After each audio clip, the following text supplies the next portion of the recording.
Oh, aloha, everyone. Joshua Hayes at BigWaveTrading.com. To the social media YouTube community, I apologize. Life is starting to catch up with me, and I did not have time this weekend to make a weekend video. It is what it is. I'll try to do my best, but right now, as long as the market trades the way the market has been, it's just going to be a lot of work on my end, and I'm not going to have a lot of time to produce content. It's not like this in normal markets. It's not like this in bear markets. It can only be like this in a market like we have. And what am I talking about? Well, first off, I keep referencing this monthly time segment volume. We have now, this thing flipped from bullish to bearish starting in October of 2018 on the SPY. Since then, this is the longest period of time that this monthly TSV, your bottom indicator here, has remained negative while the market has moved higher.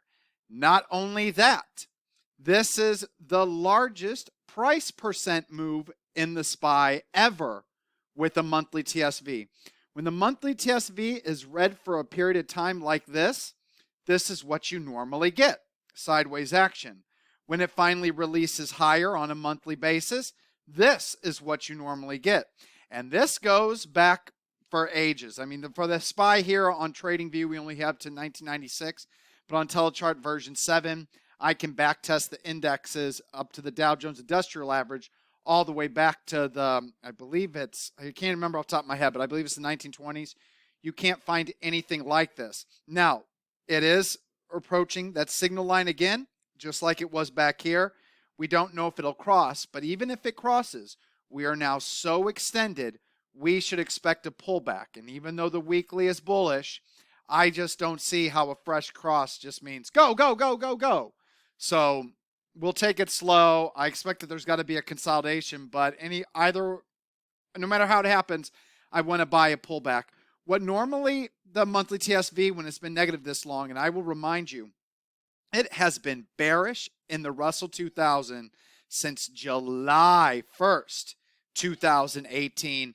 Has not turned yet. We're almost approaching 2 straight years of a negative monthly TSV, but it looks like it's close to going green.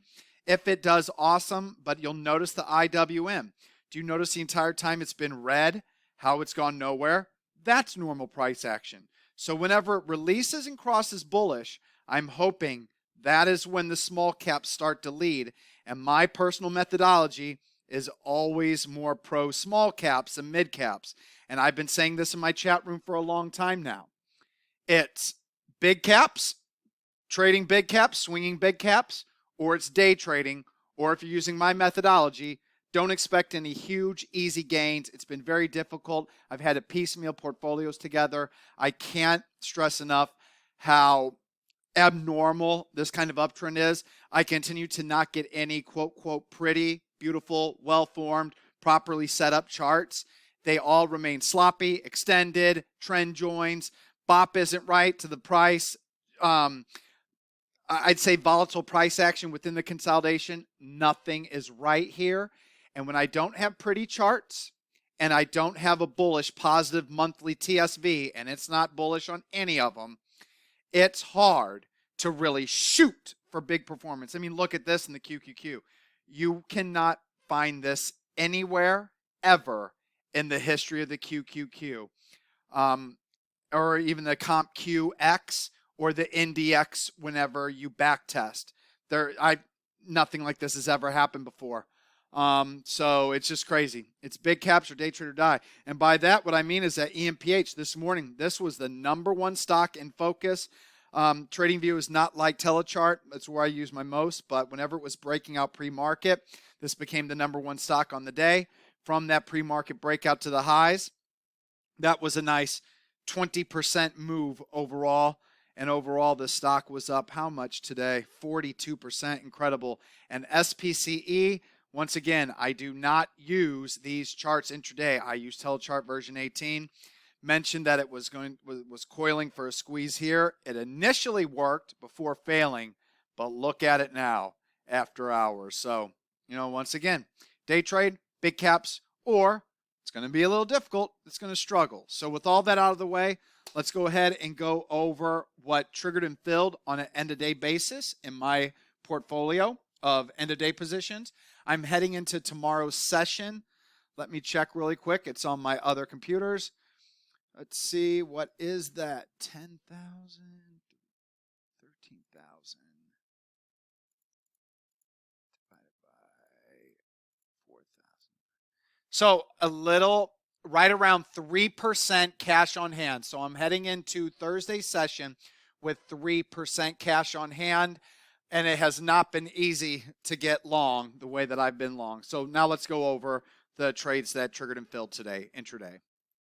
So it was another noisy day. Once again, like I said, when I can't increase size per each new long signal and or because that monthly TSV is bearish or because I don't have the right charts, this is how I have to trade. And it is what it is. I have the time to do it. But I tell you what, sometimes it only takes 2-3 hours in the evening in normal markets to scan, enter orders, update a website. Other times it takes 5 to 6 to 7 hours. We're right now in a 5 to 6, 7 hour kind of period. But TSQ, first stock to trigger and fill today, immediate reversal. Let's see what that low is, 980, 984. So I should already be out of half of it. I don't monitor it intraday, and I am not. So I must have had my stop right there at 977, and that is what I did. So that is my first stop, basically. 50% is right here. I then have 25% right there, and the final 25% on TSQ right there. But immediately, bam, didn't work. Heavier volume rejection. So, once again, just, I can't catch a break. I did not take KDMN because phase 2 data is coming up. This was the signal yesterday. I passed on it. And of course, up 6% today. Another stock, LGL, made it very clear to everybody that's a member of Big Wave Trading on the platinum side that this is my favorite setup heading into tomorrow, but it is so thin that there is no way if it triggers up and through 1440, which is my stop and limit that I'm going to get filled, I have to set a good to cancel limit order at 1440 and get filled at the open. Had I done that, would have gotten filled. I do believe. I don't know. 1439 was the low day. We don't know. Why don't we know? Because once again, I effed up. I screwed up and completely didn't write myself a note to change it to a market order and or a limit order. And I did my good to cancel buy stop limit order BS at 1440. Triggered, didn't fill. And of course, this goes up 3.68%. Why do I show you all? Because as you will see, the rest of the names didn't quite produce other big gains. So, it always sucks that happens. The latter ones that filled did fine, but still, LYTS worked immediately. It was up today. 1, 2, 3, 4 stops on this position. But once again, we get back to the, not working. Now, MTA, I initially put 50% of my stops here, 50% here. It triggered and filled today, I believe on the way down. Not supposed to be doing that, but I'm so afraid of not getting filled right now that I'm breaking rules. And we got a big reversal, heavier volume. We lost a green bop. So after today's session, 50% is there. The final 50% is right there. This one is gone. That's the lowest low now for the stop. 1, 2 for MTA. This one is canceled and moved basically to here. So 50 and 50. After that one, NVRO filled, moving a stop to today's low day. 1, 2, 3, 4 on NVRO ahead of earnings. Then there was APDN. Great. Came close. My first profit target on this one was 516. Got up to the 50-day moving average and a big reversal. I only have one stop on the position. That's 330, a new 52-week low. But now my first 50% profit target is 437. Followed by 516 following APDN's reversal. DAVA, I might have missed it this day, even when it pulled back in. Couldn't call it back on. The ask never got below my price. Zoomed higher, but yesterday's ad signal filled today. All good. So with DAVA, going to give it some room to work. One stop, 25%. Two stops, 50%. Three stops, 75%. Final stop, for 100% of my position at those levels. Then ARDX filled, and once again, all these did well. I've been really hard on myself lately, and I need to take some time off because I'm too immersed in this market right now, and like I keep saying, nothing's lined up, so I do need to take time off. And I have been. ARDX up 4%, going to add a stop here. So with ARDX, the only levels are the green BOP levels, 1 and 2. Now you could do 1, 2, 3, 4, which I think actually, now that I look at it, I'm going to give it room to work. It's that kind of market, so I changed my mind. And that's what trading is all about. 25%, 50, 75, 100% will be my stops on ARDX. NH triggered and filled today. Yay! Finally one that worked well. Too bad the first profit target is up here at 275. Might change it since that's 215 and that's 218. I might do 50% at 218 just to lock it in. I believe NH still has earnings coming up. And that's another problem with the market right now. Any signal, you got to check for earnings. Yeah, earnings are coming up. So I need to put a 50% profit target here. And then I'll put the other 50% there. 1 stop, 2 stop, 3 stop, 4 stop on NH. Going to give it some room to work on my end.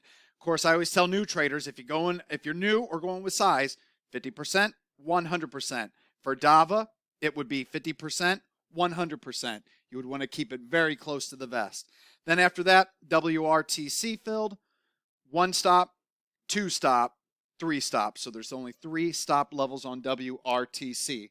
Now, with that all out of the way, that leads us to the new long positions of quality. There are 3 of them, but really only 2 are, quote, quote, safe to take without any possible overnight catalyst event. The first one I want to go over is VECO. VECO comes from my perfect speculator scan. It has 3.3% of its float short, so at least there is potential for short squeeze. Earnings are out of the way. It's an ER winner. It has pulled back.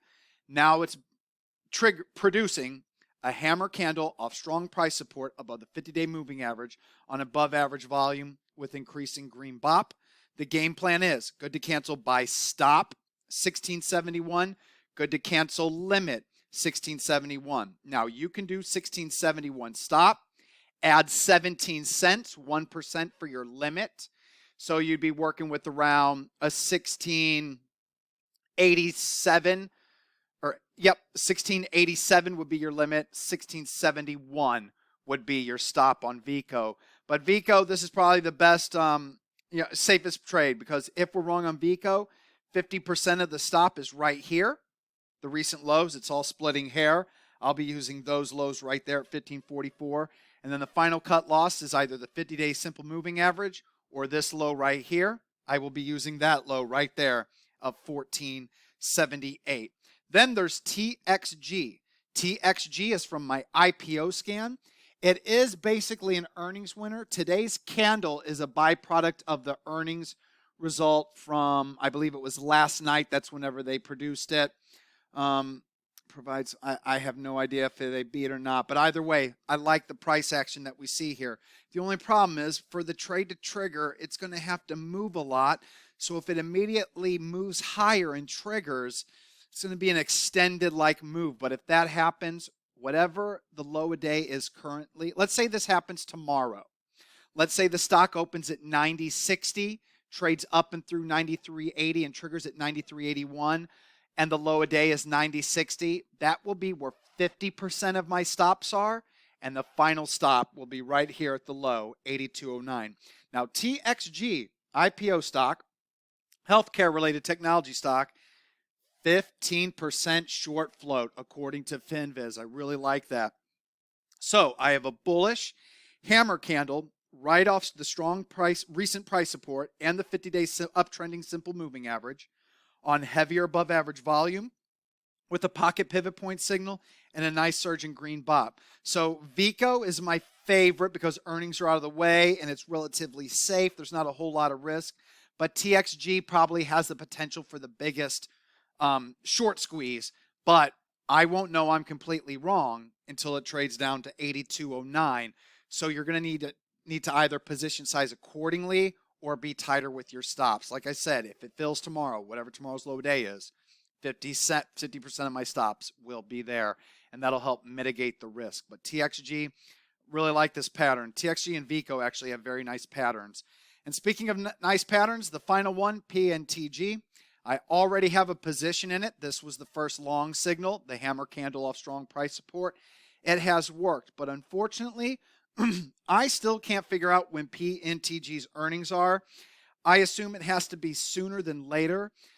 I check a bunch of different websites, and the only site that even has a date is it's not Earnings Whisper, it's Zacks. Zacks tells me February 25th. Excuse me. No other website gives me an actual date. So it's a risky trade. You got to size accordingly and trade accordingly. And if I was following all of my rules, it wouldn't be a trade, which with that rule, it means it needs higher green bop. You can see green bop is lower from the session before, but it's still in a high green range compared to like earlier. You can see how it was trending higher. If green bop would have like fallen off the cliff and this would have been yellow bop, this is definitely not an ad signal. But it is what it is. This is what it printed. So I got a bullish hammer candle over candle off recent price support and an uptrending 50-day moving average on heavier volume with bop still holding green. I like this price structure chart and volume chart overall. Love all the wicks on the lower end in this chart. Love all the open candles. It's risky. So out of all of them, here's your safest one. Priority number one, VECO. Looking for this thing to easily move to new highs above the recent highs here of 1921. Then next is TXG, but it's a little bit more risky. And then there's PNTG, which would actually be the best signal if volume was above average, we had a surge in bop, and earnings weren't in the way. But since all that is the case, tread lightly, guys. Be careful out there. 2.4% of its float is short. The game plan with this one, 31.56 stop, 31.56 limit. You can add 32 cents to your limit order if you want to ensure a fill. I think I forgot to go over that with TXG. 93.81 is my stop. 93.81. Perfect price or no price for me with this one, especially since it's a little ways away from its high day. But you can add 94 cents to it for your limit order. If PNTG doesn't work right away, the first stop loss level is this lowest low right there, which is 29.70. And the final stop level, you can use this level, but if I get filled, I'll be using that level right there at 27.13. All right, a bit of a longer video lesson for the middle of the week, but there was a lot to go over because this market continues to be strange. All right, everyone. I'll see you in the chat room Thursday morning. Aloha.